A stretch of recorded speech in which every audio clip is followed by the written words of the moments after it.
What's happening in the canine industry? For all the latest news, views, and expert opinions, stay right here for the Canine Paradigm. You'll hear from industry leaders, experts, doyens of the industry, learned colleagues, movers and shakers, and the odd randy guest. Get the latest insights and expert advice from both here and abroad from the people in the know. Now, here are your hosts, Glenn Cook and Pat Stewart. And I'm Lofty Fulton, and I'm out of here. Hey, Glenn, we've got to do a new ad, mate. We do. We're long overdue. We're not going to be sponsoring Einzelwiener anymore. Yeah, well, Einzelwiener's no longer. He's fucking not paying us. No. We've just figured out. No. He's sitting right here in front of us, and we've just figured out he hasn't actually been paying all this time. No wonder there's no bread and milk on my table in this house. After we were just nice to him. We're just flattering him. We were just whining and dining him, looking after him like a big fucking client we'd look after, and then we find out he hasn't been paying us. He's doing it right now, so we may as well tell people that if they're in Australia and you need dog gear, don't get it from him. Well, get it from him. Wait until he pays the bill. Get it from him so that he can pay us. What's your stupid website, Jason? einzwec.com. There you go. Get your stuff from there. Okay. All right, on to the real sponsors. Yes, the people who actually pay the bills. Canine Ceuticals. Yep. The best canine ceuticals. Premium grade, Yep. human quality. Yeah. It's going gangbusters at the moment. Thank you to the community who have been supporting it. It's good shit. Dan Croft. Yes, in Canada. In Canada. Yes, Toronto, Canada, I believe. Yep. Canada, yes. What are we pushing for him? He's puppy class. Puppy class, yeah. Amazing puppy classes in a great facility. Barbara DeGroot. From the Heart Dog Training. Barbara just loves us, and She just loves us. Barbara is our sugar mama. Yeah. That literally is the thing's called, right? Yeah. The tier that she called. Yeah, okay. Yeah, the sugar mama tier. Thank you, Barbara. We Thank appreciate you, Barbara. We love you. Horny George Kittredge. Yes, Rowdy Hound dog boxes. Yeah. Yeah. The box is incredible. I saw it for the... Did we talk about this? Have we done an ad since? We have talked about how amazing the boxes is. You and I travelled from... Where did he pick us up? What airport That was was that? in Colorado. We drove to the Colorado. airport. It showed us the prototype. Yeah. We was talking through it. You and I were sort of thinking, this is never going to take off. Yeah. And finally... He a does real it. deal. He pulls it off. Not only does he pull it off, it's fucking brilliant. Like, it's safe. And he also does classes where he teaches people how to use them as well. Like, teaches the dogs how to get up on the bike seat and then load into the box itself. And it's bloody brilliant. It's incredible. Really proud of George. Lovely guy. And I'm really happy that this is paying out for him. All right. Daniel Trapino? It's actually Tropiano. He corrected me. Okay. So anyway, Daniel Trapino. Dog Club, South Australia. Yeah. It's a cool little facility he's got It's a there. great facility. Get yes. in, check it out. He does all the training. Yeah, he's decked it out. He's got it all looking schmick. It's a bit street. It's a bit edge. It's a bit kitschy. You know? He's got some cool artwork Yeah, and it stuff looks there. good. Check it out, for sure. It's great. It's about time South Australia started lifting its game. Good on you, Daniel. Yeah, leading the charge down there. Well done. We got a new one. Who we got? Tailored Canines. We have too. They contacted us on Instagram, Yep. stumbled into our advertising tier, and away we go. Yep. So they're in Canada. They are. They're in Ontario. Gold, Nipopo gold people. Yeah, Gold multiplicators. I think they're a gold multiplicator. Yep. So if you're recently certified as a silver school and you're looking for somewhere to do your gold Yep. and you're around the Canada or just anywhere up that northern part of the Americas, check it out. So they Tailored Canines. do puppy, adult group classes, private and board and train programs. There you go. So Tailored thank Canines. you for jumping on and advertising with us. Hey, everyone.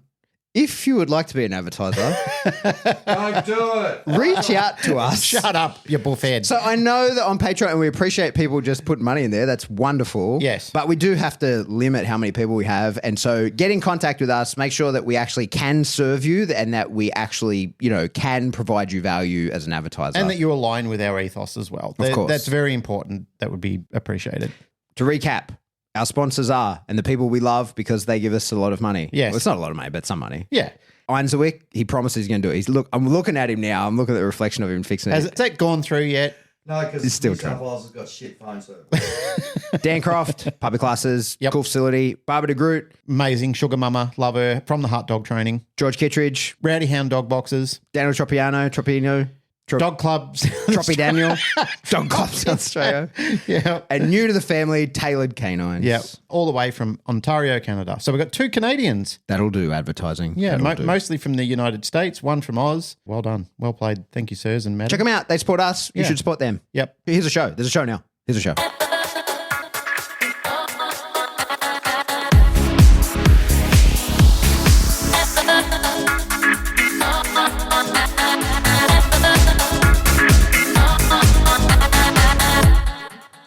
Welcome back to the Canine Paradigm. I'm your host, Pat Stewart. I'm joined by my co-host, Glenn Cook, and joining us all the way from Maine, it's our dear friend, Jay Jack. Jay, welcome. How's it going, guys? Good to be back on, man. I miss you guys. Yeah, It's good to likewise, have you buddy. here. Some shit's gone down. Yeah, bro. Just a bit. Oh, God. A little bit. A little Some bit. shit's gone down. And you were just talking to us about what's been happening. And we were like, stop. This has to be on the podcast. So this is what we should we're record. talking about. Yeah. Give us the rundown. Tell us what happened. Let's jump straight into it. Yeah. So tomorrow night is 8 weeks from the accident. Man, I was coming home from work and I lost the entire day. I don't remember any of this. So I lost several days. It was a really bad concussion. I was on the way back from work on Wednesday night and got hit head on by a drunk driver. Apparently jumped into my oncoming traffic. There was no skid marks. There was no time to react. He got killed and it killed the puppy that I had in the car with me. And I made it. The short of it is I didn't die, but got pretty fucked up. Anybody that knows me isn't surprised by this, but apparently I pulled myself out of the car and called Mandy. No shit. Yeah. The story was yeah, so I'm trying to think about how to say it. Everybody was like, man, the guy died. And I don't know if he died immediately or if it took a while or what, I don't know.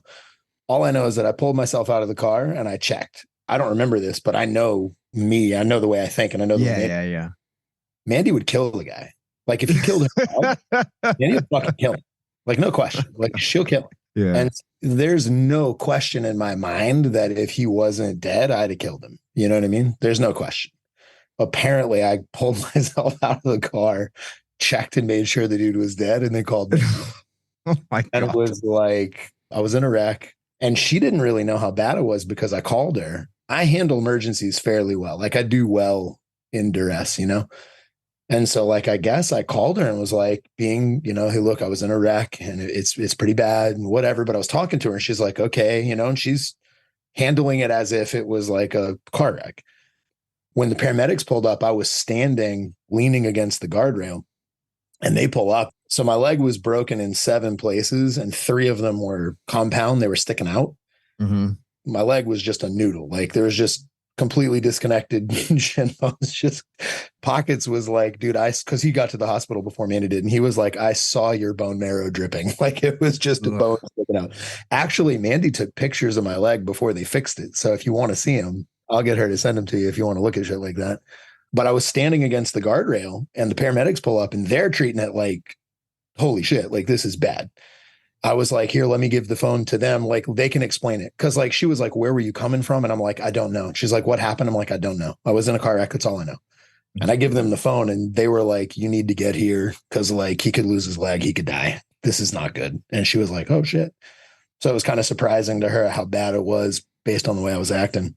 Who called the paramedics? Was that some other person or? Fuck, no idea, dude. No idea. Right, okay. I don't remember any of it. I remember Tuesday, the day before, and I remember waking up on Saturday. That's my memory. Because they put me in a medically induced coma for 3 days because they were doing a bunch of surgeries day after day. So I wasn't awake. Mm-hmm. I woke up on Saturday. So I lost Wednesday, Thursday, Friday, Saturday. Wow. I don't remember any of it. So Wednesday, there were some videos I took because we were documenting. We just got 2 new puppies that we were training and raising, and I was kind of documenting daily on our Patreon page. I took videos on the Wednesday for that, took a couple videos of training one of the dogs. Looking at the videos, I'm oh yeah, that looks familiar. I don't remember it, but it's when you see something when you were a kid that you're yeah, I remember that now. But it's you remember it because you saw it. You don't have it in your head. I can kind of recognize the videos from that day, but if I hadn't seen those videos, I would have nothing from that day at all. But yeah, she got to the hospital and I guess I was still awake. I didn't go out and they started working on my leg and they realized I was bleeding out. I got a zipper. Look at this. I got a fucking zipper. Oh, yeah. Oh, wow. All the way. Mm. No, yeah. So Jay's they- just showing his stomach, and he's got literally from his sternum down to his belly like a huge scar. Sternum to pubic bone, dude. It's Yeah. just like a fucking zipper now. Did you see any of that? Did you go conscious at all while you were open? I was unconscious the whole time. Like, yeah, I've got a friend who got shot, and he came around at one point and looked down. He had a similar thing, like he had the zipper and they had to leave him open for several days. And then he has a memory of kind of waking up and looking down and seeing all his own organs and everything and being like, oh no, I'm out, and just going back to sleep. It's like, this is too much to deal with. when I woke up, I was intubated until Saturday. So like when I woke up, I was already stapled up, which is really like, I have an interesting thing with gore, right? Like in an emergency, in the moment, I'm good. Like no problem. No matter how bad it is, like I'm good. But outside of the moment, I can't handle it. Dude, I have broken people's legs backwards. Like I've destroyed, like I've fucking torn shoulders out. Like I've broken I've smashed kids in the face with bricks. Like I've done terrible things to people. Pulled this kid's nose, like the septum out with a pair of needle nose pliers one time. You know what I mean? Like done terrible things to people, right? But I can't watch a video like a movie where I know it's fake and the guy gets his arm broken. I can't watch it. Like I cover my, I've done it and I can't watch it. Like I relocate people's fingers and elbows all the time in the gym. Like I can put joints back in, no problem. I can set broken bones, no problem. But I can't watch a video of me doing it. And at the moment I did it, it was totally fine, but I can't watch it. So yeah, I handle emergencies well, but I do very poorly outside of emergencies. So I don't handle it at all. So I'm really glad everything was zipped back up. Yeah, man, like it's weird because my experience and Mandy's experience were completely different. I feel like hers may have been worse than mine, right? Because I woke up Saturday, like, what's happening? And she's like, you're in the hospital, you were in a car wreck. Like, I don't have any recollection. And it's like my leg is in this giant fucking immobilizer. And like they had like vacuum stuff on it because they were worried about compartment syndrome because they thought I was going to lose it from all the damage. I've got staples in my stomach and I've got a catheter and I've got a fucking thing in my nose and just all this shit. But it's like, I just woke up and was here. And they're like, you're okay. Your leg is going to make it. You had some shit in your stomach, but you're okay now. And I'm like, oh, okay. You're just processing it. But for her, man, like she went there and they were like, okay, he might lose his leg. And they told her I was going to have a colostomy bag. They were like, his gut's fucked because I was bleeding inside and they opened me up. And then they found out like I had all this small intestines were torn. My colon was torn. So I had like danger of sepsis and all this shit. And they were like, look, he's going to have a colostomy bag. And she knows me. And like, I'm not going to do that. Do you know what I mean? It's not. If you tell me I can't train, that's what I do. That's who I am. You know, I do better with no leg than a bag. No leg. I can put on a prosthetic and deadlift. I can put on a prosthetic and train a dog, but like a bag, man, there's no jiu-jitsu for the rest of my life. And she was just begging him. She was like, don't put a bag on him. And they were like, look, you know, he's going to have one. There's just no way around it. And she was like, I'm telling you, don't do it. So for a couple of days while they were doing these surgeries on me, she's just sitting in the room. And it's like her, our kid, like some guys from the gym that are close, like they all know, but nobody else understands their concern because they're like, no, he's going to live. They're like, you don't understand. Like if we have to wake him up and say, you got a bag, you can't train, he's going to shoot himself. All the doctors were like, you're out of the woods. And they're like, no, we're fucking not, you know, this is bad. Yeah. And she said it was the third surgery. They had told her before I went in, they were like, mentally prepare yourself. He's going to have a bag. And then they came out and they were like, look, we found a way to put it back together without a bag, but we have no idea if it's going to fucking work. Like it's probably not going to take, but like we tried. And they were like, holy shit. So then the next week was just like, is this going to work? Is this going to happen? You know, holy shit. Yeah. So like put my leg back together and put my guts back together. They took 2 feet of my small intestines and most of my lower colon is gone. So yeah, they were really surprised that I was able to, I mean, I've surprised everybody with the recovery, like, cause I was eating solid food like a week later. So yeah, I mean, I'm fine. Like my digestion's fine. Stomach's fine. Okay. Right. So that's what I was going to ask, like, what's your felt experience of that? But you're back on track with it. It's fine, dude. I've got chicken in the smoker right now, waiting for this podcast to be over. I mean, no, yeah, like it was weird. It was like probably 10 days of no food, no water, like nothing going in. They had me on an IV, but they didn't have me on any nutrition. So there was like glucose and shit, but no like food for like 10 days. And then they went, okay, we're past this infection point. We got to try solid foods. And they're like, so clear liquids and soup and shit for like the first couple of days. And then if that works, then you can try some solid food. And I was like, I kept trying the next thing. And it was like, everybody look at you and you're like, I think it's okay. You try something else. They're like, I don't know. It's still working. My digestion's fine. My food is fine. Everything's coming out. It's all good. But like, it was weird for the first probably 3-4 weeks. The amount of food I could eat was really, I mean, like normally I could eat like, I don't know, like whatever, 3 bowls of this shit or whatever it is. And I would get like 1 bowl and be like, I can't, I'm done. That was weird. But I mean, it's come back. I'm like back to kind of normal levels of food intake. Yeah. So like fucking food's fine. Stomach's fine. I got 1 more week. Well, by supposedly at the end of 8 weeks, I can start bracing because like they worry about me blowing out the sutures, like a hernia risk. So I couldn't brace. Like when you lift heavy, like you brace your abs, like I couldn't brace. So I've been limited in the amount of weight that I could work with my upper body because of my stomach. So at the end of this week, I'm supposed to be able to start bracing again. So like I should be able to start lifting a little heavier upper body stuff now. I've been limited. I mean, they were like, no more than 20 pounds. And I was doing like 150 pound floor presses and chins. I'm like, I'm not bracing. It's fine. I can control my stomach. Like I'm not bracing. What was your experience like with the doctors when you came around? Because, someone like you're kind of a rare animal. So to sort of paint some context, right? Like one of my closest friends has a glioblastoma. It's a type of brain cancer, right? And it's a terminal diagnosis. You're going to die of this. When he started his chemo, they said, the gold standard is if you can fast for 5 days beforehand, see if you can do 24 hours this time, try and work up to 3 days. He's like, you don't know who you're dealing with. So this guy now, he fasts 2 weeks out of every month, has been on doing that for more than 12 months.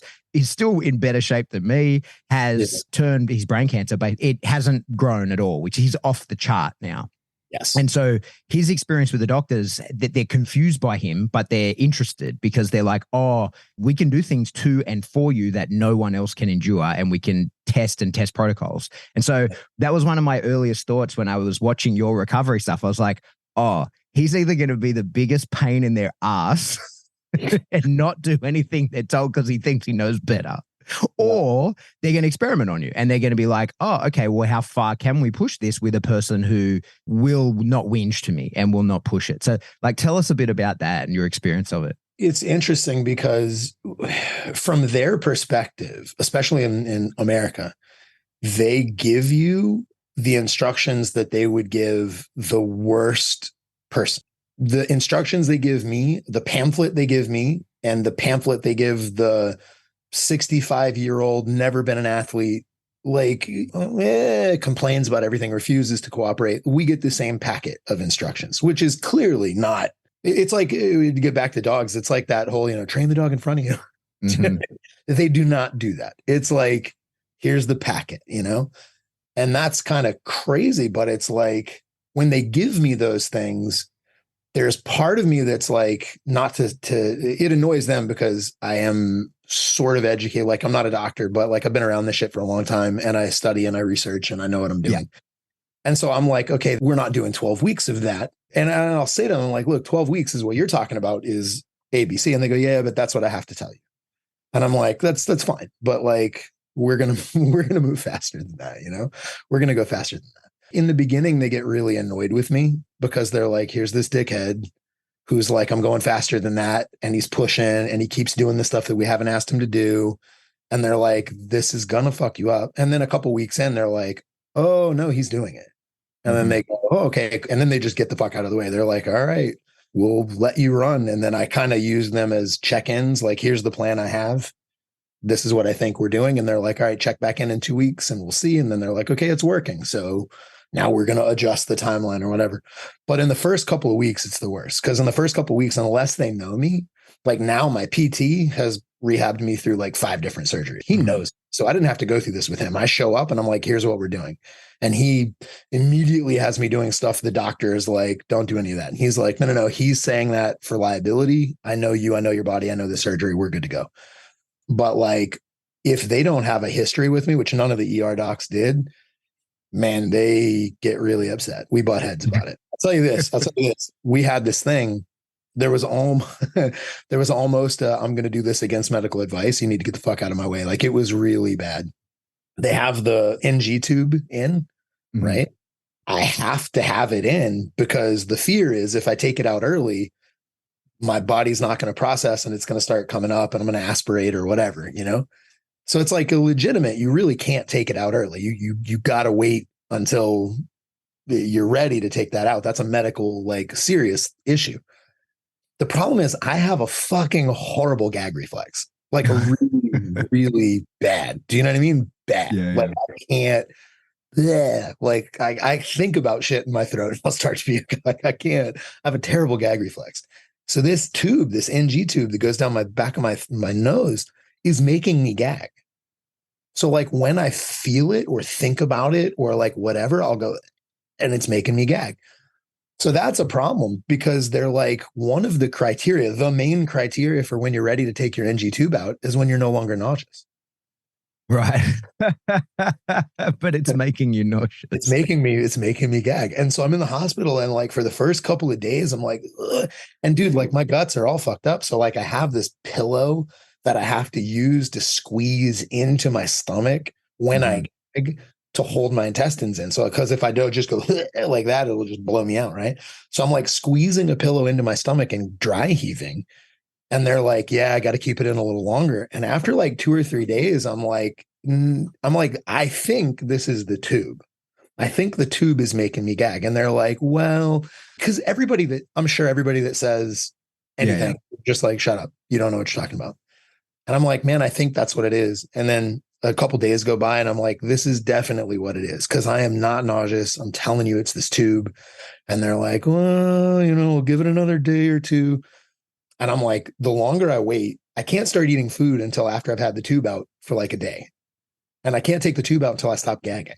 But I'm like, the tube's making me gag. And after there was this, I was like, I'm going AMA. I'm just against medical advice. I'm taking this thing out. I'm like, somebody take it out because I'm about to pull it. So like, you know what I mean? You guys decide whether or not we get on the news, but like this is coming out one way or the other, right? So like, this is happening. And this one doctor came in and he was like, man, I don't think it's the right call, but I'm willing to give it a try. We'll take it out. But if it doesn't work, we're going to have to put it back in. You have to be okay with that. And I was like, if it doesn't work, then I'm wrong. If I'm not, that's the thing that's hard is because people look at me from the outside and they think I don't listen, or they think I'm just making stupid decisions and just like, bleh, and just running. But like, I'm not.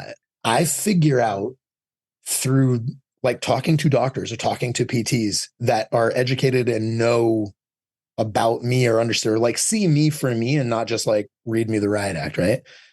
And what they give me as a limit, I do. Like they draw a line in the sand, I do not cross it. I run right the fuck up on that bitch. I go right on it. I stay on it, but I don't cross it. And I make them look at it again. And I'm like, look, does it still need to be there? And they go, yeah, you're right. And they move it, but I don't cross it. Right. Mm-hmm. So like I got the doctor to go like, okay, we'll take it out and we'll try, but you got to put it back in if it doesn't work. And I was like, if it doesn't work, then I'm wrong. And if I'm wrong, I'm not trying to die, dude. I don't want to fuck this up. Like I want to get better. So I'm like, if I'm wrong, then 100%, I'll apologize and put it back in and just deal with whatever I got to deal with. And they took it out and immediately it all goes. They're like all the gag reflex, everything stops. I'm not nauseous anymore. And they're like, oh, cool. Now we can start eating. Man. But yeah, it was, I imagine that's a challenge. Like not only do you have a level of toughness that they probably aren't experienced in seeing, but also like an awareness of your body just from all the shit that you've done and just that you're into health and fitness, but the jiu-jitsu and everything, like you can, that's what you say. Interesting that you can lift way more because you know how to not brace from within. Like you're aware of your core in a way that most people probably aren't. And that has to be very confusing to most people, right? 100%. Like the doctors are like, you can't pick up more than 20 pounds. Then I'm like, okay, but let me understand. The why. Talk to me about why. And they're like, because when you do that, you're going to squeeze your stomach and you could blow your intestines. And I'm just like, but if I don't squeeze and they're like, if you could not squeeze your stomach, of course it would be okay. And I'm like, yeah, so I just can't brace. Like I can't Valsalva without holding something against my stomach for the next 8 weeks. And they're like, well, yeah. And I'm like, this is not a problem. I'll figure that out. Like I can do that. You know what I mean? But like, they're just so not used to people doing that or understanding or being able to, that they just dumb it down, man. I'll tell you that. And man, it's been, I think Mandy's side of this was worse because when I was out, she was in super stress, like not knowing I was asleep. I had no stress. I woke up with hey, you're not going to die. You got your leg. Like we got work to do, but you're going to be fine. But we got work. Right. Yeah.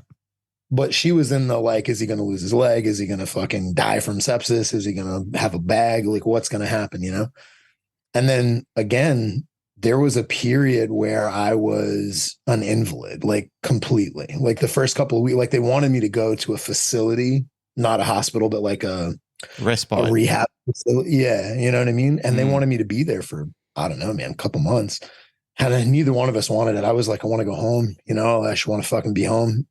A lot of the reason they wanted me to do it was because I wasn't self-sufficient. Like, dude, I mean, there was it should have been months, but it was actually like a couple of weeks. But there was a period of time where like, dude, she's having to help me.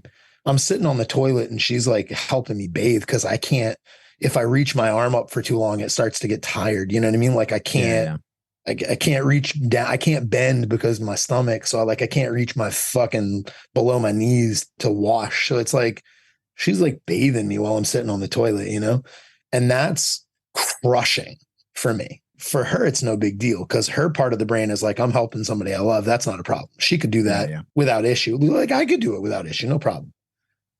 But for me, man, like it's not even like a strength. A lot of people look at some of the shit about me and they think it's a strength, and it's not. Most of the time, it's not. Most of the time, it's bad. It's like the inability to receive help, the inability to ask for help. You know what I mean? Like the fact that having a 4-week period where I had to ask her, I couldn't carry, I was on fucking crutches. So like I can go in the kitchen, but I can't bring a glass of water back to the living room. Like, so can you bring me my water? Can you hand me this? Like that sense of helplessness. It was literally everything I could do not to kill myself, even though I was going to be fine. 100% I'm going to recover guaranteed. I just got to get through X amount of months.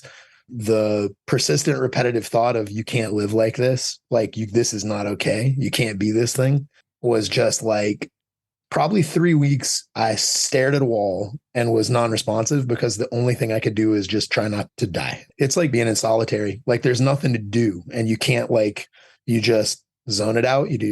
In jail's easier, dude. Solitary is easier because you can do your push-ups, do your squats, shadow box a little bit.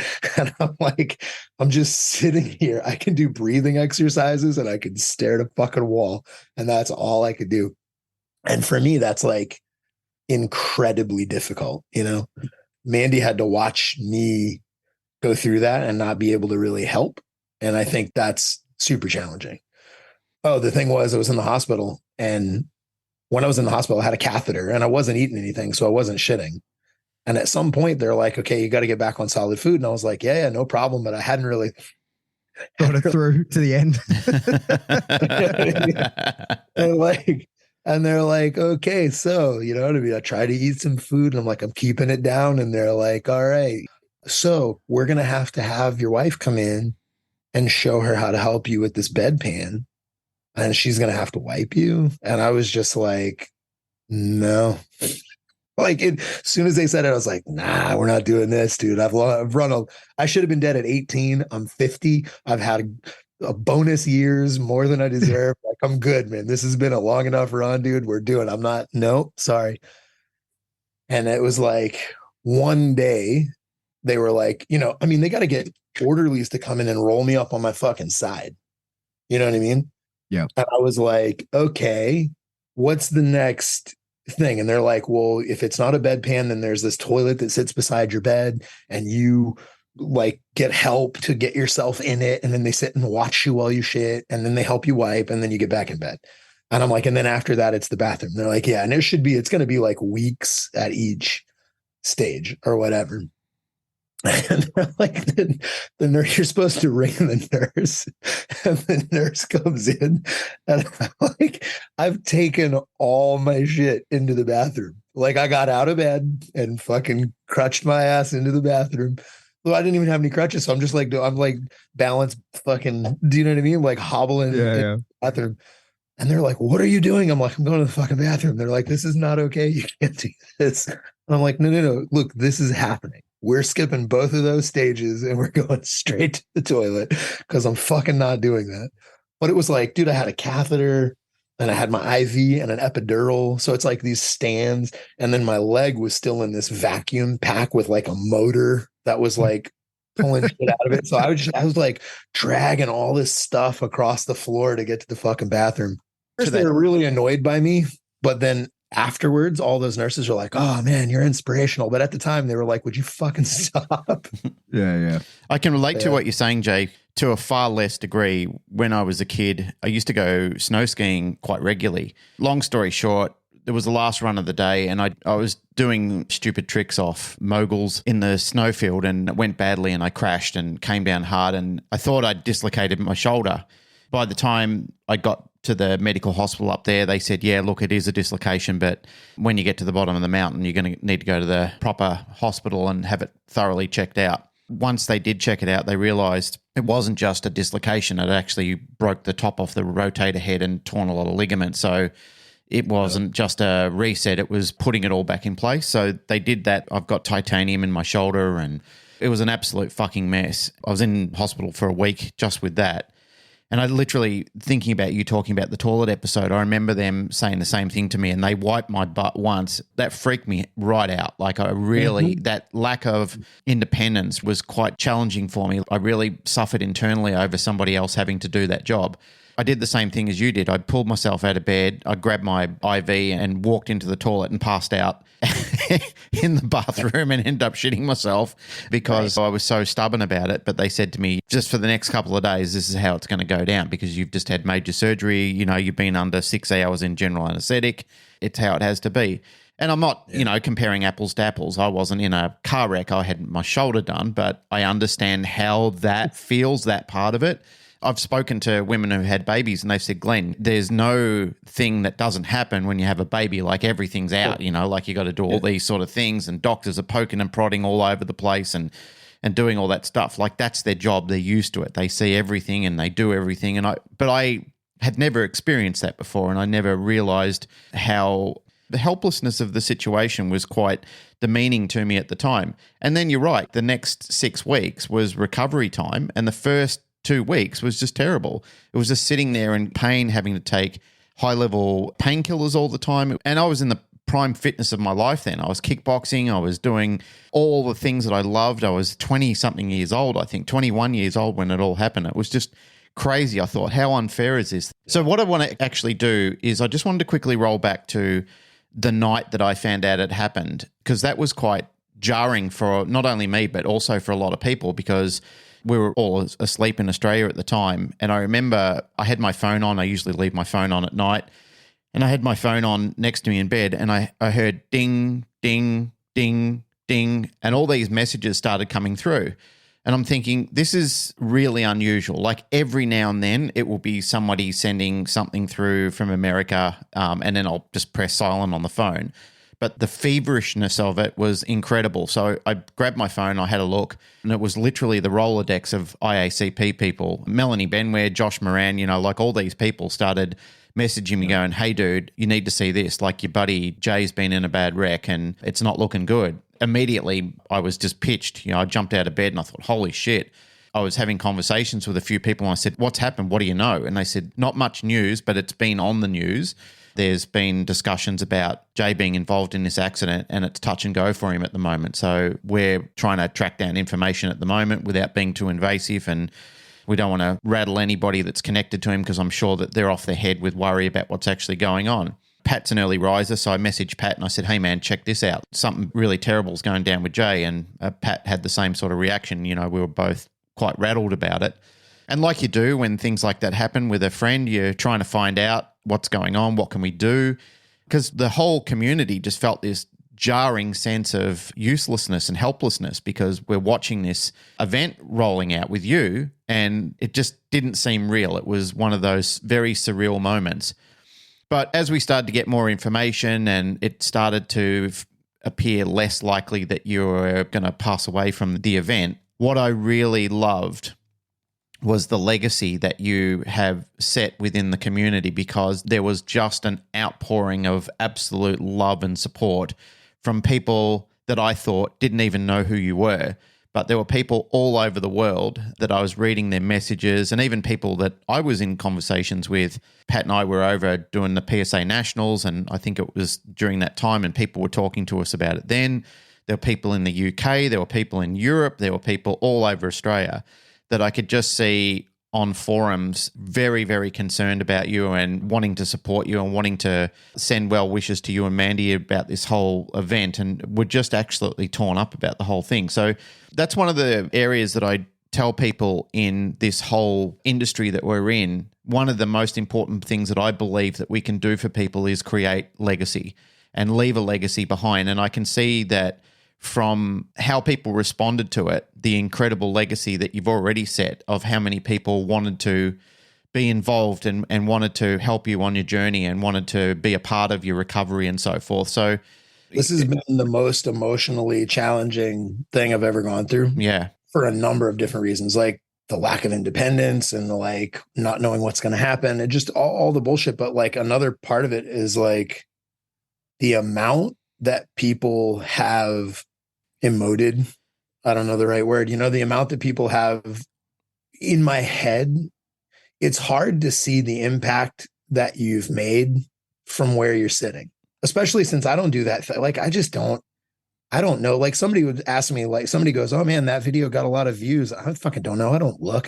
Outside of individual interactions, I have no idea where the ripples go. I'm not like paying attention and like looking to see, and I don't really engage a lot. And so it's like, I know I've talked to a lot of people and I know I've attempted to affect a lot of people, both in jiu-jitsu and dogs, but like you don't realize until some shit like this happens and you just get a wave of people that care about it coming back at you.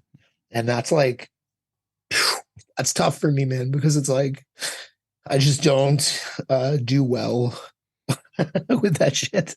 I'd rather fight 12 guys with box cutters than have a bunch of affection coming at me. You know what I mean? It's hard for me. Yeah. So it's like, that was really fucking challenging. And like the people set up a GoFundMe. I didn't have anything to do with that. I make a thing about like, I don't ask for help, you know, which is obviously not an ideal way to be, but like, that's for sure. Like, they set that up and there was so many people that put in on that and like talked about it. It was just fucking unreal. It was crazy. And it's like, you don't expect that, you know, like I don't do things to get back. I do them just to do them. But like the amount I got back was like stunning, but very emotionally challenging for me. Like I said, when you're talking about legacy and the impact that you've had on people, I mean, there's a myriad of people that when I talk to them about your coaching, your teaching, your outreach, the care and attention and the follow-up that you've had with people over a period of time, I guess that's why it was reciprocated so well, is that there is a lot of people out there who pretend to like people and pretend to care about people, but, you know, it's mainly about them. It's mainly about collecting into their funnel. And, you know, I know that there's been a lot of people that you've changed their life. You've done things that have had an incredible impact with people. It's not just about training their dogs. It's also just a philosophy on living a better life and being a better person and so forth. And I think Pat and I both subscribe to that in our own ways and collectively through this podcast and a lot of the outreach that we have. And we're trying, we're really trying to do things like that. And I think it's important that there's a bunch of other good people out there as well that do that thing as well. They really care about this industry and they care about the people in it. They want to do good and they want to see people succeed and do well.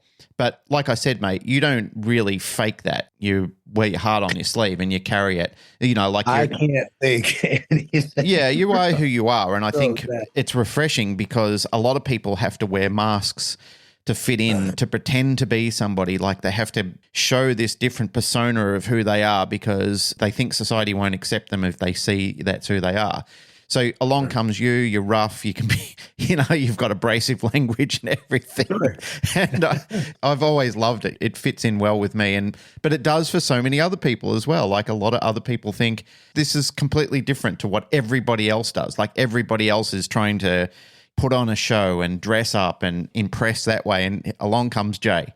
And I think everyone goes, that's the uniqueness that is been missing. And that's what they love you about. So I think people have to think about authenticity and what you're trying to achieve. Because there's so many people online in general, but like in this industry specifically that like they want the reciprocity, they want the attention back, they want the admiration, they want that shit so bad.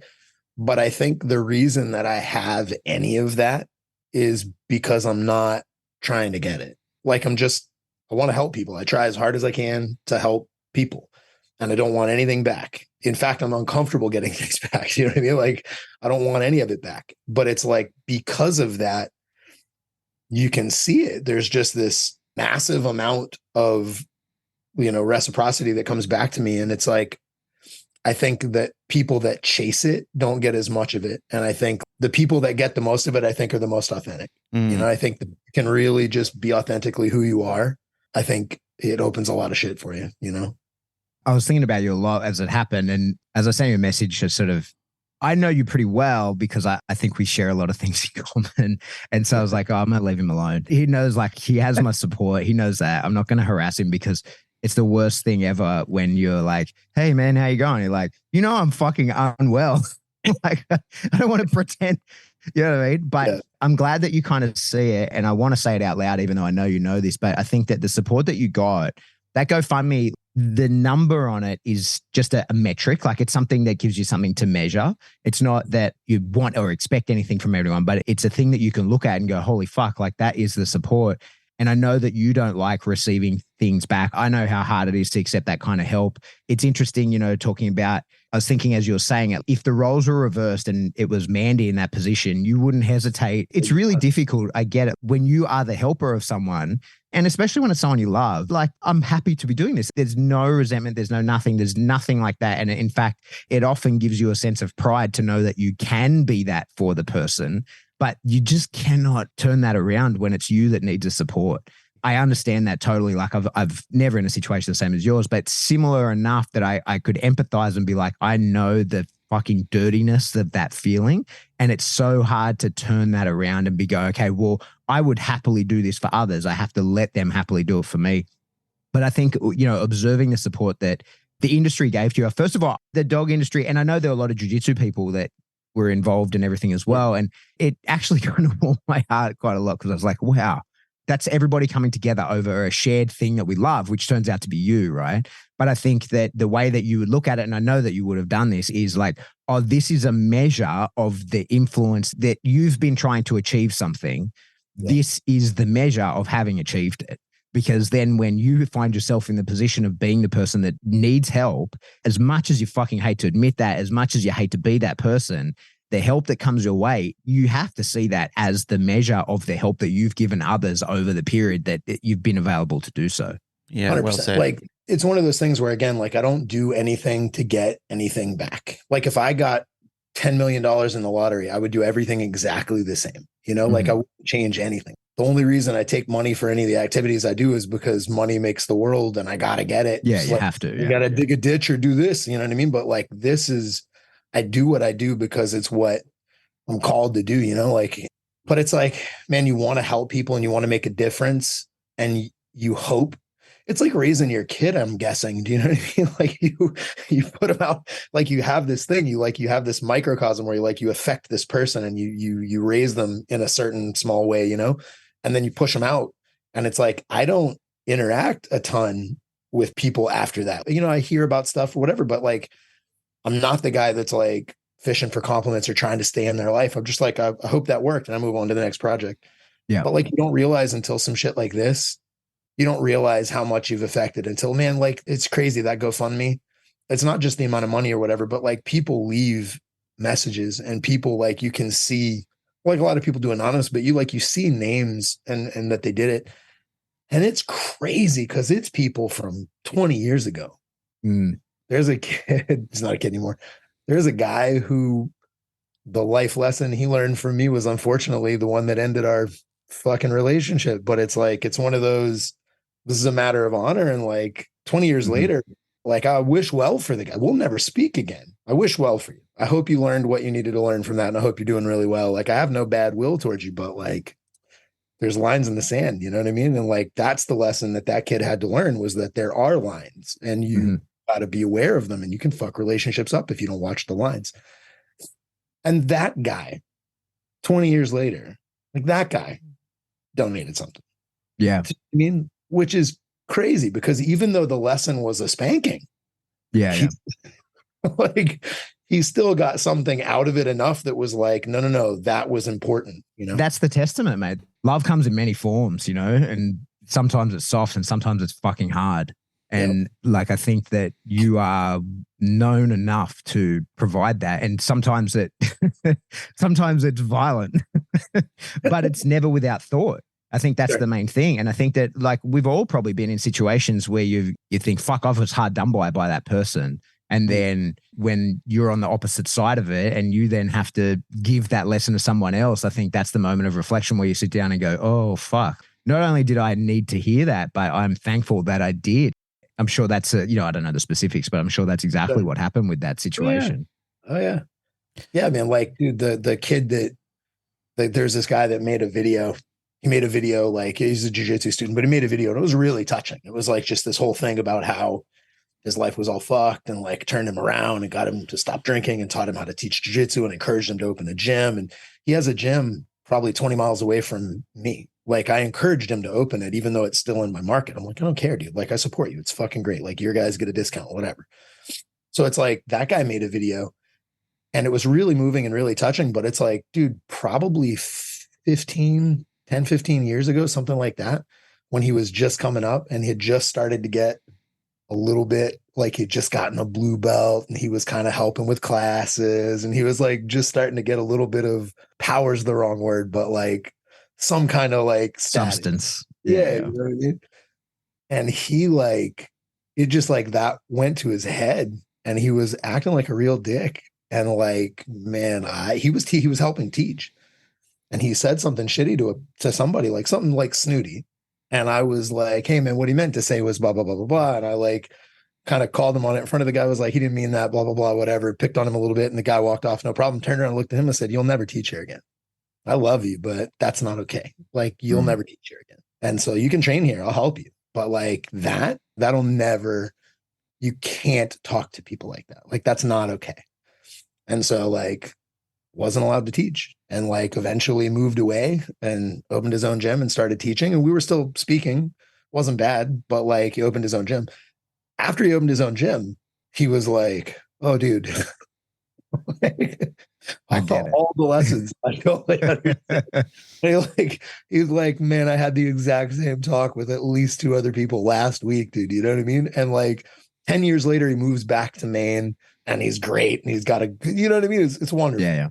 But like that dude, like that was a potential falling apart. Somebody could have gotten all pissed off and fuck you. And like, I think we're going to run it back to dog training at some point. I think if you are really thoughtful and in your heart, you are loving and wanting to give a lesson and not vent on somebody, I think even in spankings, people can feel cared for. You know what I mean? Yeah. Just on that topic and following on from what Pat was talking about before and then you continuing on from it, I think that what happens a lot in life is we often forget to tell people while they're alive how important they are to us. And during their eulogy, you get all these people reading wonderful sentiments and sharing stories and love and affection for the person. And you're thinking to yourself, why didn't I know all these wonderful things about this person while they were alive?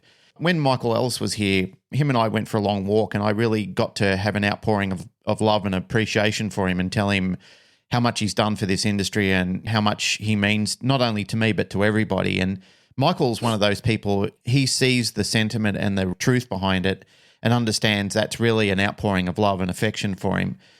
And I've had the same thing from students of mine before. They've told me this, and when it first happened, I felt that, oh, this is just somebody telling me some fictitious story, and I didn't know how to take it. They say to me, oh, you mean this to me and so forth. I go, oh, yeah, thanks, man, appreciate it. And it's really taken a long time to be able to accept that. So I kind of know what you mean, Jay. I know that sometimes it feels artificial, or sometimes you feel, this is weird. I don't know what to do with this.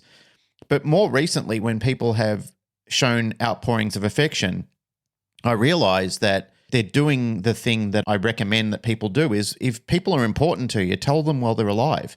Share it with them. And I was so happy to see and read those messages as well. Like I saw beautiful messages from Larry every day, making sure you were good and making sure you felt loved and connected with. He was just one of hundreds of people I was reading, scrolling through messages. But I really do, I need to emphasize how important this is, because there's a lot of people who are really good teachers, really good mentors, and really have shifted gears in our lives. Tell them, if somebody's important to you, make that phone call. Pat and I were talking about this the other day, about how we used to make time to have phone calls with people and share stories and share intimacies with other people. Do it. Connect with people. We just don't do this enough. We're spending too much time focusing on creating reels about ourselves and so forth like that. Like, if there's somebody who's still alive and they still mean something to you, pick up the phone or send a message to them, connect with them in some way, because that's a part of humanity we can't afford to lose. And I really don't want to read nice things about people at their eulogy that I never said to their face. Like, if I care about them and I love them that much, I really want to say it to them in life. I am trying. I'm on a mission to actually do those things. It's no secret, Jay. I've told you personally before. I mean, you're one of my favorite people. I think that you're wonderful what you do. And it's not just to win points with you or try and be your best friend or anything like that. It doesn't matter if it's reciprocated or not. It's not about what I need from you. It's what I'm telling you, what you mean to other people. And you've done the same thing. Like, I've sat in awe and listened to things that you've said to people and the way that I see people resonate with you and how much community that you build around you. And I find that with Pat too. There's a lot of things that I wanted to do and have done. And I found that having Pat come along, and he helps me improve on those things and then takes it and makes it better. And he's becoming the new generation of a person who's younger and more passionate and coming into the industry. Like, you guys are two of my favorite people in this whole industry, and even just as human beings. And I'd never want anything to happen to either one of you and not have you know what that means to me to have this, because this is legacy and it's important to me as well. Yeah, I think that telling people is important. But I think there's a certain amount of like feeling involved. Like, I don't really need a lot of words. Like, like again, Pat was like, he didn't write, but like, no part of me is like, oh, I guess he didn't give a fuck. It's like, I'll have people that I haven't spoken to in fucking 15 years or something.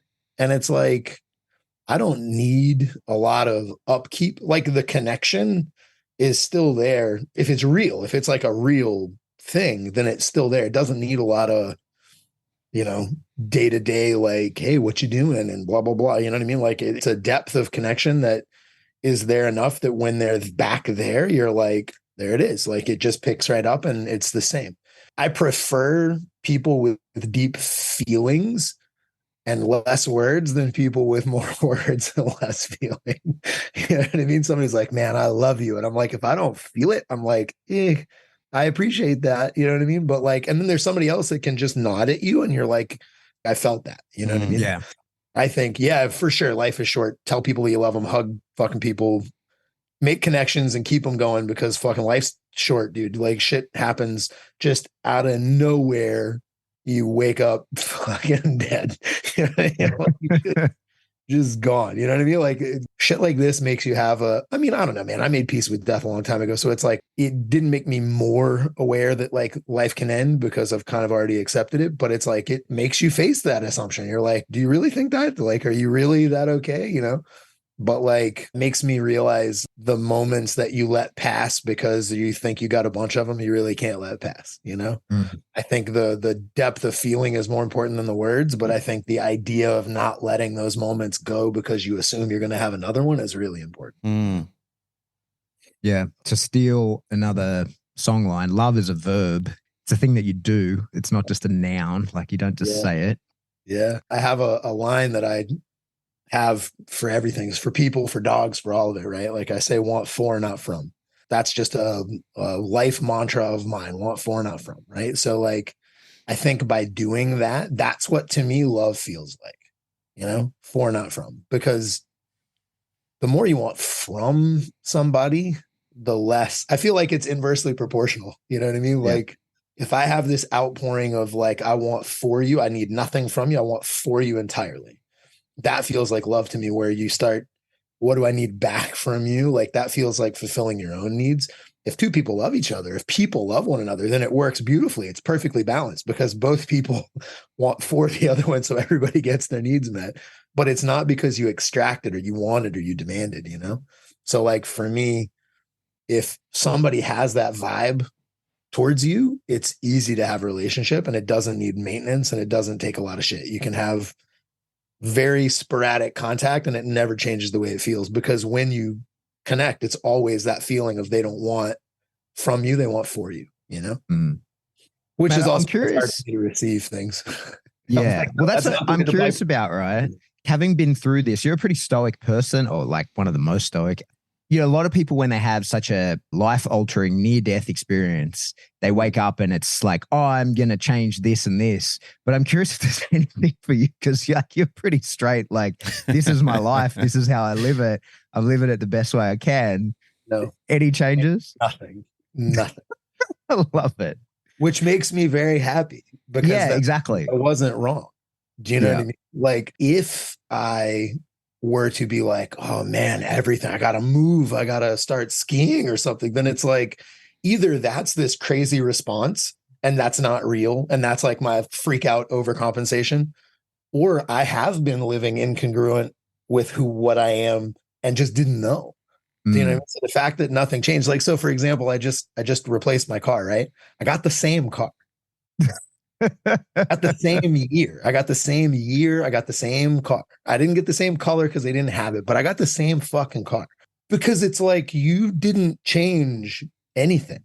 Like, fuck Yeah. you, bro. Flip the world off. Like, you shat in my face. You changed nothing. I came out the other side same, like nothing changed. I didn't change the fucking car. I didn't change the route I drive to work. I drive past that goddamn wreck site every day. Just fucking, you know what I mean? Like, change nothing. You change nothing. That was the thing I got from my dad when I was a kid. It's like, getting beat up wasn't a problem. Getting made to be different was a problem. Like if the dude whoops your ass, you can't be here. You're not supposed to be in my hallway, and he beats the shit out. You can just get your shit beat out. As long as you're in the hallway the next day, you're like, hey man, I'm still here. Like, you whooped my ass, but that didn't change anything. Like, you changed nothing. You did not affect me. You can beat me up, but you can't change me. And so like, that's a feeling of like, yeah, nothing changed. That's why I got the same car. I would be open to change. I don't feel like I'm closed off enough that I would be stubborn and stick with stupid ideas because I'm not going to change.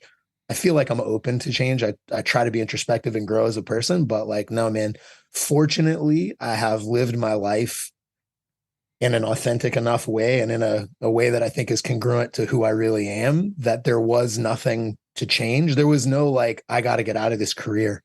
I got to start doing more of this, or I got to call that guy more often. Like, the good gut check for me was that like, no, man, my life is exactly what I want it to be. And there's nothing to change because this is literally all I would do. Like, if I won the lottery, if I like, this is what I would do, like, no matter what. So That's an a good incredible position to be in, man. dude. It's weird because the other part of this that's hard is the inspirational thing. People are like, oh man, you're inspirational. Oh man, you're kicking ass. And it's like, I'm not doing anything. Do you know what I mean? It's like people that get excited about a Malinois that wants to chase a ball or something. You're like, he's not dedicated. He's just ball. Like Can't do anything else. There's nothing else to do. You know what I mean? Like I couldn't be anything other than that. Like people look at this thing, this recovery, and they're like, man, you're pushing so hard and you're doing so much and whatever. And it's like, you're inspirational. And I'm not special in the sense that I have a terrible work ethic. I have no work ethic. And that's hard because people see me accomplish a lot and do a bunch of shit. But it's like, I can't not do this. Like, this is what I do. Like, I don't do jiu-jitsu because I'm dedicated enough to go through the grind. I fucking love doing it. I pick up heavy things, not because I'm David Goggins and I'm embracing this. I just enjoy picking up heavy shit. And like, I don't know, man, like I don't like how it feels to sit still. So I move and I want to accomplish. So I got to get up. And if I want to do jiu-jitsu, I got to get my leg back under me. So I got to do my PT. And he says, do 3 sets of 10. So do 3 sets of 10. I haven't checked my email in forever. We haven't plugged our fucking landline in. We moved to a new building 2 years ago. I haven't plugged a landline in. I don't even have a phone in the building. And you can't call my gym. That's terrible. Like that's like lazy as shit. I got to make a dump run. My garbage piles up and I got to take it in a fucking truck to the dump. I haven't done that in like 2 weeks. Like, fortunately it's cold outside, so there's no fucking bugs, but like, that's lazy. That's so lazy. Outside of the stuff that I'm driven to do, called to do, I got nothing. I got no work ethic. So like, I'm not impressive. I'm not special. Like I'm just driven, which is not the same thing. Cause here's the deal. There's a promoter of local fights out here. There's a promoter. And he got in a fucking car wreck or something. I think it was a car wreck. Dude, he's full on paraplegic. He uses like one of his hands and like he has his wheelchair and shit. Maybe both hands. I don't know. But he's like, dude, he's in a chair and he's crippled. Like not talking shit. And I'm not sure that's not the word, but he is literally wheelchair bound forever. And like, you know, got to put a board between him and the thing to slide across. Like he's handicapped. And that dude writes me so much now. And it makes me so uncomfortable because he's like, you are so inspiring. And I'm like, dude, I'm lucky, bro.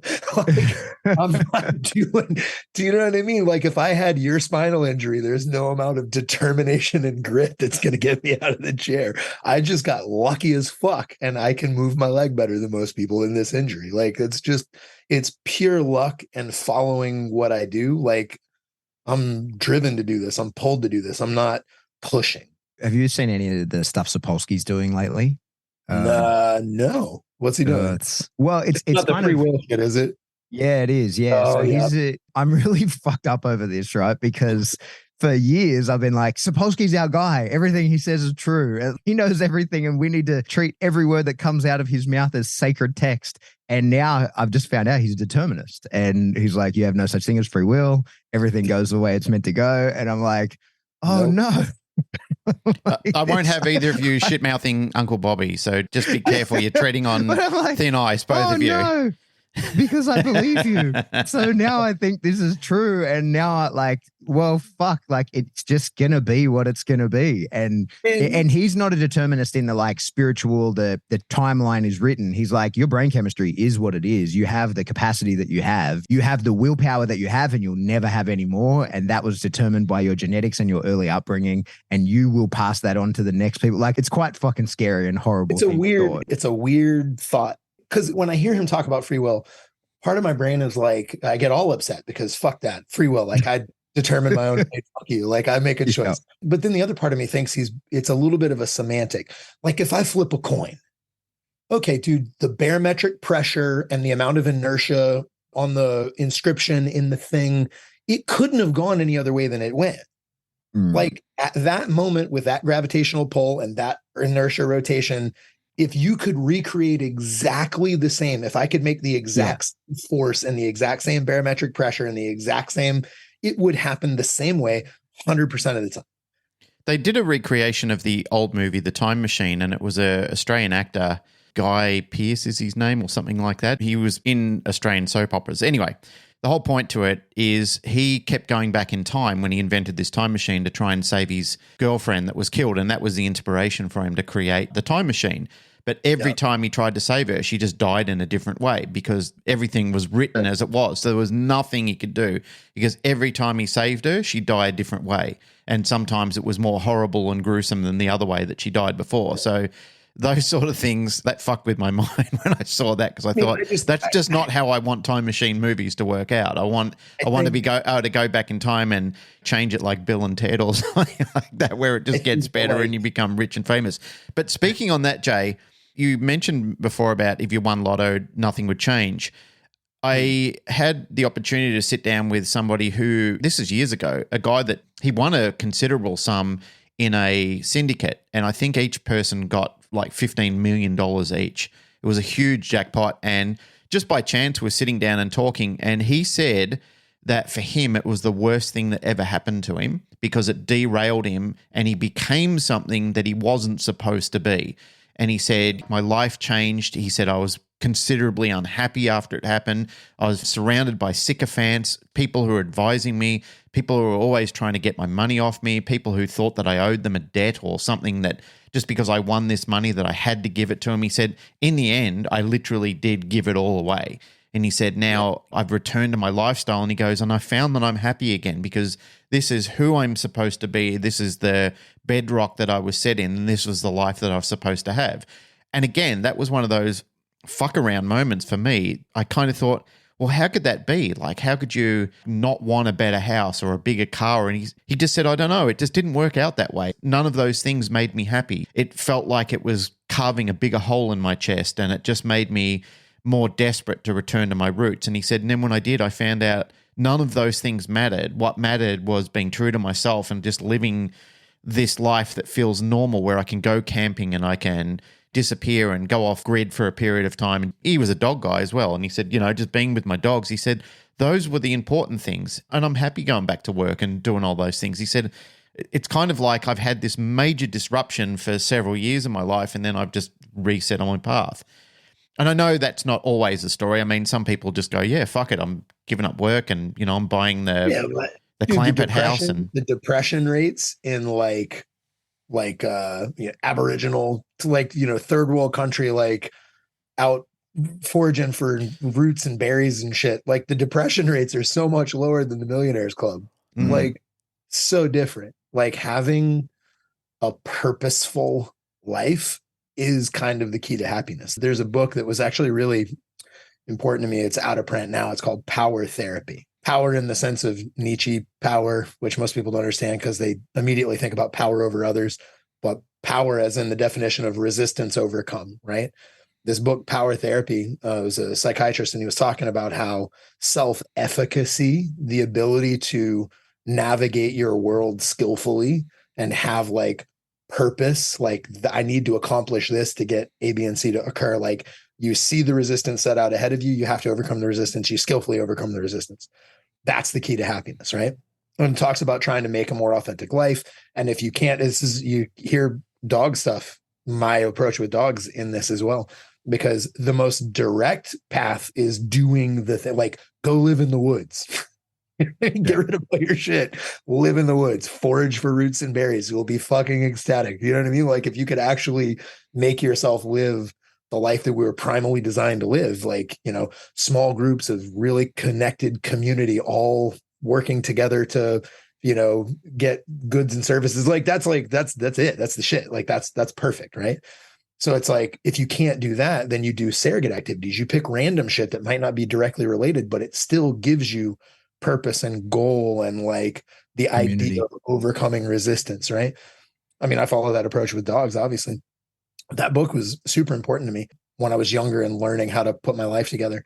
But that idea of a lot of people, they win a bunch of money, they get a windfall, and it takes the purpose away. They have more leverage in the world, as in they can do more shit, but there is no resistance to overcome. The amount of money they got obliterated the resistance. There's no resistance, but now there's no resistance to overcome. So you just sit around now what? And you'll make up your own resistance. You'll make problems in relationships that you can have resistance to try to overcome. You'll decide this company is out to get you and we're going to do a hostile takeover. You'll literally invent resistance to have something to overcome, Yeah. And when they go back to living a more normal, more purposeful life, they go back to work and they're like, oh, now I have resistance to overcome and I feel better, you know? Well, that's always been the perplexing thought in my head is why are these multi-millionaire venture capitalists like still getting up on an alarm clock and still going to work every day, but it's the struggle they need. It's not the money, it's just the drive and the ambition to fulfill the next project because it's the project that keeps them going. It's not the money, it's the project. Happiness, like, you know, fucking Nietzsche, happiness is resistance overcome, you know? Like self-esteem is based on self-efficacy, like a sense of fulfillment in life and happiness in life is based on self-efficacy, this idea of overcoming resistance. And that is the key, you know? If your life naturally provides that to you, great. Like, again, like some, you know, Aboriginal culture, like they have nothing but resistance to overcome and their happiness index is way high, like super high. And then you go to more affluent areas and the rates of happiness are lower and lower because we don't have natural resistance.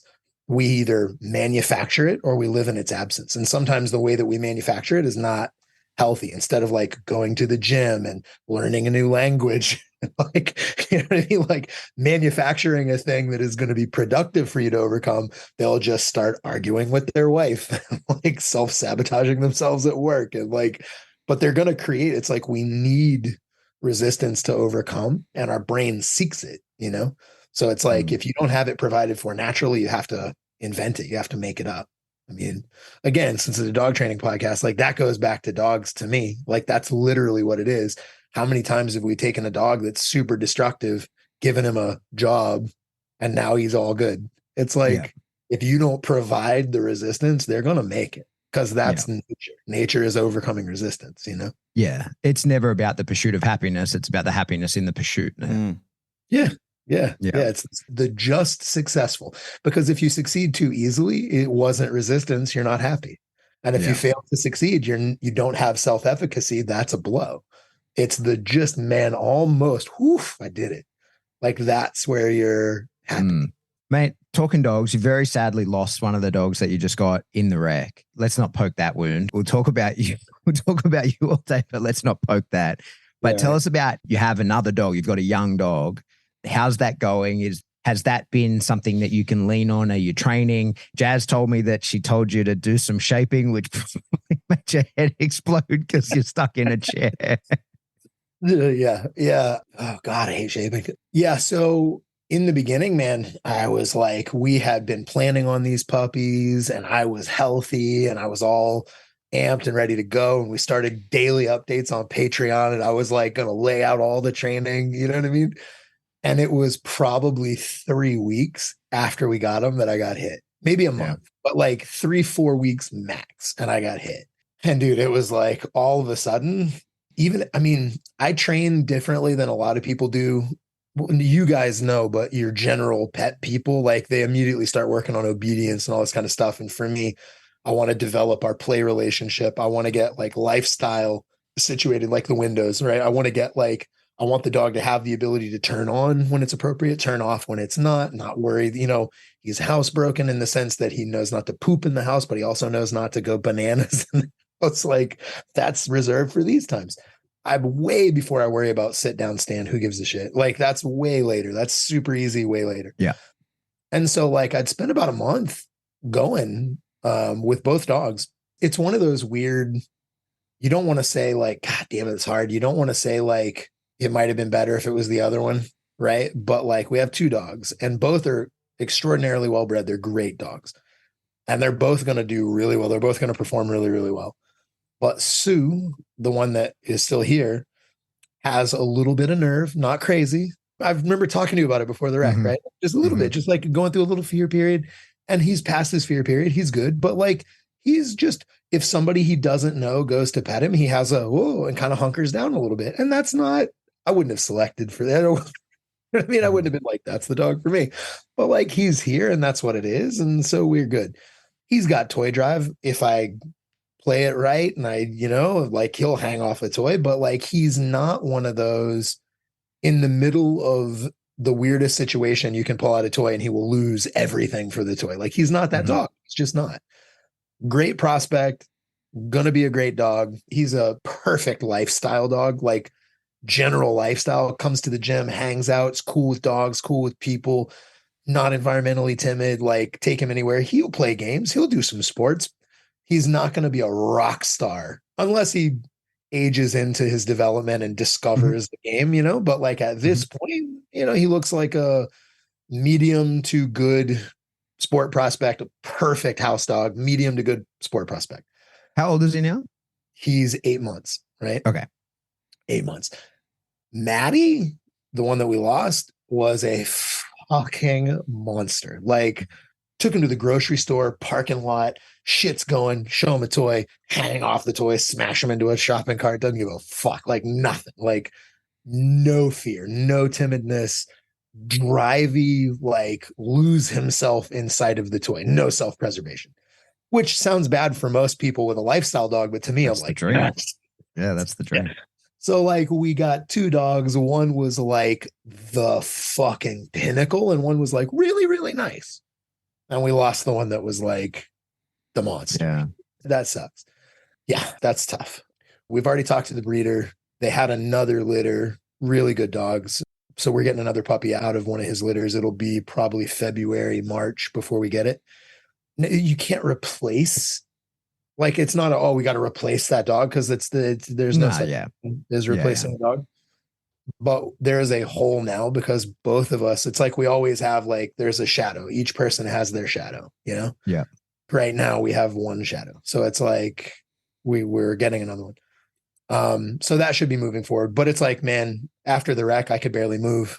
And so like there's some Patreon footage of me like laid up in the bed with my fucking feet in the thing with all the straps and shit. And I'm like holding the toy off to the side and trying to move my good arm. And I'm limited. I'm not supposed to pick up more than 10 pounds and he weighs 20 pounds. So I'm like pulling him up, shit like that. At the time, I wasn't sure. So they told me my recovery was going to be 3 months of basically bedridden, 3 months of like immobilized leg, no weight on it whatsoever, no bending it, no moving it. And then after 3 months, I could start to move it 10, 15 degrees and begin to bear a little weight. But it was probably going to be a year before I was fully functional and mobile, is what they were telling me. At that point, I was way more stressed and like, dude, what am I going to 3 months, man? Fuck. Like, how am I going to, I can't play with this dog. I can't bend down to pick the toy up to play fetch. Like I got to get a chuck it handle if I'm going to fucking play fetch because I can't bend over. And this is months that I'm going to deal with this. And it freaked me out. In hindsight, it's week 8 and I'm cruising around on a cane. I can get on the floor with him and wrestle. It didn't end up being as bad a hurdle to overcome as I thought it was going to be, but I was petrified at first because I was like, what the fuck am I going to do? And everybody's answer is free shaping and shit like that. And I was just like, oh man, I really thought I was going to get pushed out of my comfort zone. Fortunately, I didn't. Fortunately, I healed fast enough that I could just do exactly what's comfortable for me. So yeah. So now it's more back on. I think at this point, he's about 8 months old. His lifestyle shit is very solid. His windows are very good. Yeah. He's social with dogs, social with people, good in the house, like perfect lifestyle. We've started working. I mean, it's through play, but like his down is on a verbal at this point. He's responding to leash pressure to get into positions at this point. So it's like, haven't He's on put track. else on a word. Yeah. It wound up being a month or 2 behind probably what I would have been at, but nothing crazy. In a year, you won't be able to tell that it happened as far as it won't be like, holy shit, like he's a year old, dude. Like, wow, he's further behind than expected. When did you get him? You know what I mean? It won't be like that. There's a trial in February. I think I'm going to try to get him cool. Yeah. Fuck yeah, that'd be good. Yeah. I think as dog trainers, we put way too much work into puppies anyway. We can't help it. And even the people who, like me, who tell people, don't do so much. You're doing too much. Slow down. Don't do too much. I do too much because you can't help it. You're like, but I have this thing to play with. What the fuck else am I going to do? The only things as far as work, like, so his windows are good. I can enough him off of play with another dog. I can enough him off of play with me. He's got outs that are clean. Like, it's like his play-based stuff is very good. Work, like his stay, that's usually the thing I go to first as far as work. Like you're doing this because I asked you to. There's no value in it for you. It's what it gets you to, or the fact that I said you have to do it, right? So stay is usually the first one. And so his stay is decent. It's not crazy. Like he's got a couple minutes that he'll stay somewhere. I could push it further than that, but I don't like to use a lot of pressure. So I like to go a little bit slower, use a little bit less pressure. So his stay is where he's working his stay, and his collar target recall. Like I haven't done his front finish formal recall. I usually do a recall that's like, I don't know if I've told you about it, as a collar target. Have I told you about that? Yeah. So instead of a They nose, run back to a collar grab. yeah, they got to smash their collar into my hand and make me close my hand. And it's like you teach it just like you teach a nose target. And most people don't have a hard time getting a nose to hand target. And they also don't have a hard time getting that to be, most people don't even pay for nose hand targets. Most people will do hand targets as a fun warm up to then do obedience. So it's like, it's not one of those like, dude, you got to pay this. You got to have your food on you, because if you make a game out of it, it's more like a nose target than a recall. But it effectively works as a recall. So he's got a here. He's got his collar target is on a here, and his stay is on a stay. So it's like he has the stay there, come here, basic idea, and he's got like little windows. So I'm perfectly happy. After this, it's like we got to start working on. If we're gonna do sports, we got more work to do. There's more shit we got, Yeah. But he's got to come and he's got to get over here and stay right there. And like he's usually in the mode I want him to be in, and if he's not, I can ask him. Perfect. Which is on track for an 8-month-old. That's fucking great, dude. That's perfect. Yeah. It's probably a good thing I got hit. That was probably like slow me down. Jeez, there's easier ways to fucking be convinced of that. I don't know, dude. If you really want to get me off of it, you might have to hit me head on with a fucking truck, dude. You might have. That'll slow me down like 6 weeks worth. You're like, you got a month and a half. You better get it ready, Yeah, fair enough. Hey, man, so what's the road to recovery look like? All things going well, when are you back on the mats? When are you wrestling dogs? What's that look like? So I had my 6-week checkup. At the 6-week checkup, my dog, so what was supposed to happen was he was like, he scheduled me for my 6-week checkup. And he said, at the 6-week checkup, if you're doing well, we'll switch you from this giant immobile, like a tube that goes from my fucking hip bone all the way to my foot, right? Like just a fucking fixed unit. We'll go to that, to a thing that allows some movement. So you'll be able to move your leg. He goes, we'll probably start at like 10 or 15 degrees. And then at 12 weeks, we'll increase that. Hopefully by 12 weeks, we can get you to like 30 or 40 degrees bend. And then we'll allow you to start putting weight on it at 12 weeks. And I was like, okay. At 6 weeks, I'm on a spin bike. Well, so here's the deal. I saw the video of it. Yeah. My PT. So that's the surgeon, right? And surgeons put you back together, but PTs are the one that get you back to activity, right? Like surgeons aren't necessarily PT experts. And the PT that I have was for the main medical center. He was the director of physical therapy for the longest time. He's the one that wrote the protocol that the guy handed to me. Right. So he wrote, literally, he's the guy that wrote the protocol. So like the guy knows what he's fucking doing, and he knows me. He's a jiu-jitsu student of mine. He's a blue belt under me. Like he's been around for a long time. Like he knows me. He knows my activity. He knows the protocol. We're good. And so I go to him and he's like, okay, here's what we're going to do. And we're going to work this way. We're not sure where we're going to end up. We're going to go faster than that, but we got to be careful and blah, blah, blah, blah, blah. So under direction, not on my own stubborn bullshit, not me and Dr. Google, like under direction of a professional, we moved faster, but still inside the parameters. So at my 6-week checkup, I was already in the mobility brace, and I was getting my leg to probably 95, 100 degree bend, still not doing any weight bearing, but like very different. And he looked at it and he was like, well, that's fucking crazy. And he's doing he's like, you can move? And he's doing all the checkups. And he was like, wow, all right, so you're progressing. And so that guy told me at 6 weeks, he goes, okay, I'm going to let you start bearing weight now, which is like 100% fat. It was like at 6 weeks instead of 2 weeks. He goes, I'm going to let you start bearing weight now.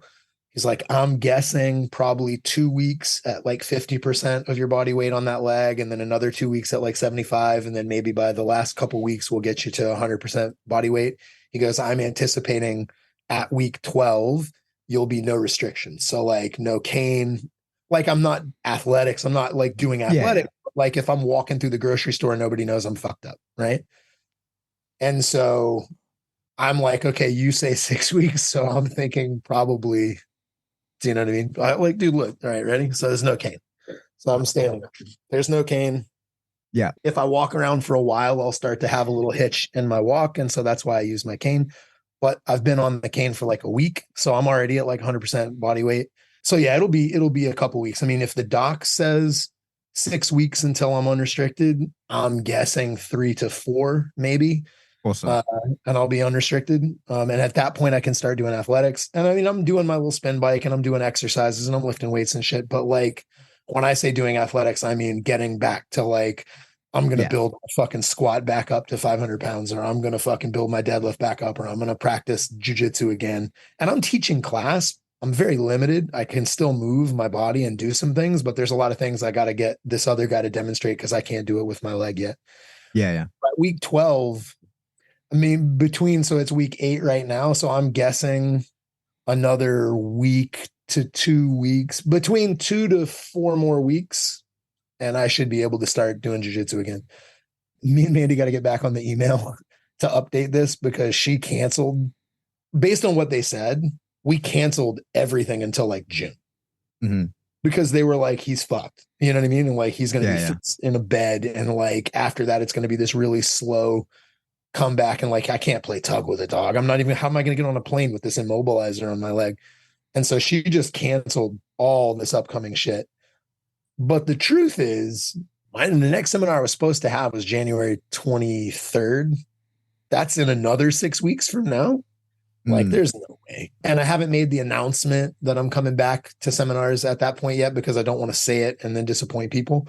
Sure. I'm going to give it another couple of weeks. Like, I want to be unrestricted before I make that statement because I don't want to say it's 2 weeks from now and then it turns out and I have a backslide and it's a month. But I'm guessing in another couple of weeks, I'm going to announce that I'm back to doing seminars and stuff. Awesome. Yeah, cool, man. That's awesome. Yeah, so that should be good. It'll be, I'm guessing, a couple months before I could like put on a suit for a dog that's a legitimate problem and like not have my leg fall apart underneath me when he bites me. But so I should be in the next month back to doing regular dog work and seminars. And I'm guessing 3 or so months after that, I should be able to be fully good for dogs. It's going to probably be it's probably going to be 6 months total before I'm able to roll realistically, like actually fucking train. Yeah. But dogs will probably be a couple months before that. Yeah. That's so, awesome, man. That's really good to hear. Smash the timeline. It's great. It's annoyingly slow, but it's stupidly fast. Do you know what I mean? Crazy. Yeah. As long as it's smooth, that's all you need, right? Yeah. Just can't fuck it up. You know what I mean? Hey, listen, guys, I think we could talk forever being the three of us, but I got to shoot off. I got to get back to work. Right on, man. Where people get you, what's going on, Jake? Plug everything. Tell us what's what. Well, if I say email, you're going to email, and then we have to check.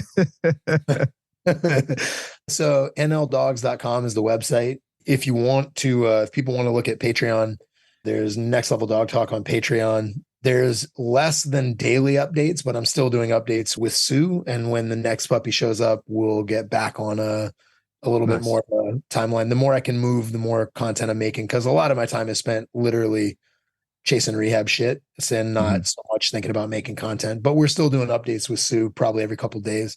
Should be back to seminars soon. Mandy said I'm going to start doing Zoom lessons this week again. So perfect. So it should be good. So email nextleveldogs@gmail.com or get on the website and check us out. And just don't bitch if I don't return the fucking email immediately.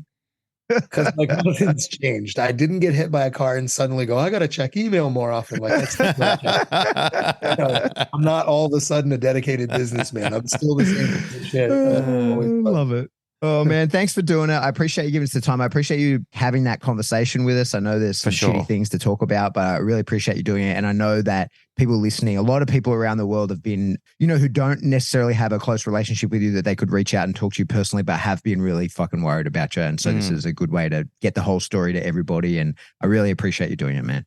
The only bad part about the recovery going so well is it makes me feel like people are going to think I cried wolf about how bad it was in the beginning. Trust me, nobody's fucking thinking that. It was legit. It was legit that, because now like somebody sees me and they're like, hey, what's up? And I got a little cane and I kind of have a limp and they're like, what happened to your leg? You twist your ankle? And I'm like, no, man, I got hit by a fucking truck, dude. You know what I mean? And they're like, oh, that's a I bummer. circled the drain. Yeah, dude, you're like, no, man, it was really bad. Dude, I had one person who was trying to be funny, but he didn't know it was going to send me into a tailspin emotionally. He wrote me and was like, hey, man, since you're doing so good, can I get a refund from the GoFundMe thing? I was like, bro, please don't make that joke, dude. Like, I know you're joking, but like, bro, come on now. Yeah, no, I understand.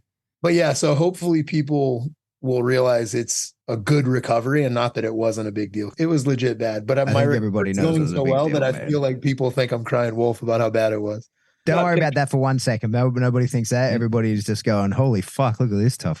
That's what's happening. Yep, legit. I'll tell you this, my kid was like, he literally, one of the first things he said to me when I woke up, because this is like, you never know what people are really like until you're in the shit with them. You know what I mean? You can't tell. Yeah. And I have this whole fix your face and fucking, you know what I mean? This whole persona about fucking be tough and stuff, you know? Fix your face is one of the shirts at our gym. Well, I woke up, one of the first things he said to me, he was like, well, man, you'd be proud. And I was like, why? I don't remember any of this. And he goes, in the ER, he's like, your leg was just a noodle. He's like, I saw your bone marrow. Like your bones were just fucking sticking out, you know? And he goes, we're going to set your leg. And you went, okay. And they go, it's going to fucking hurt. And you went, do it. And they did it. And he goes, you didn't make a fucking face. You looked at the ceiling and they did it. And you went, all right. And he was like, he was like, at the moment, he seen me go through some shit, but not that. He was like, in the moment, he was like, well, we're about to find out, dude. We're about to see. And then he goes, you just kept your shit together. He was like, nice. So yeah, made him proud. That's good. Nice.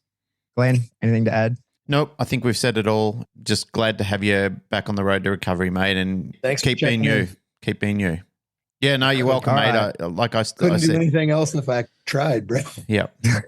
All right. That's it for another episode of the Canine Paradigm. As always, if you like what you hear, like, rate, share, subscribe. Do that through whatever subscription service you download us from. If you want to support the show, jump in at Patreon. There's $3 a month. I'm literally, as soon as we hang up this, I'm going to make a thumbnail for something and I'm putting it straight in there. Yeah, cool. It's on leashes. So that'll be in there today. Well, it'll be in there. You'll see it by the time this comes out. $3 a month gets you stuff and get in there. Get into Jay's as well. Have a look at what he's doing with the puppy. Just see that one grow up. Next one's coming in. I think this is what's really important is like demonstrating the training as it goes down by people who do it really well. There was a section on that I did showing how I do the leash with him.